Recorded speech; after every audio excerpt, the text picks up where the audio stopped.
Lord, salamat at ginising mo ako sa araw na ito. Lord, I thank you for this brand new day. Thank you for waking me up. Salamat at nagising ako, Panginoon. Maraming salamat sa napakagandang gising ko na ito.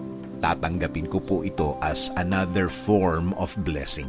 Humihingi po ako ng patawad, Lord, dahil minsan hindi ko nakikita ang kagandahan ng umaga at araw.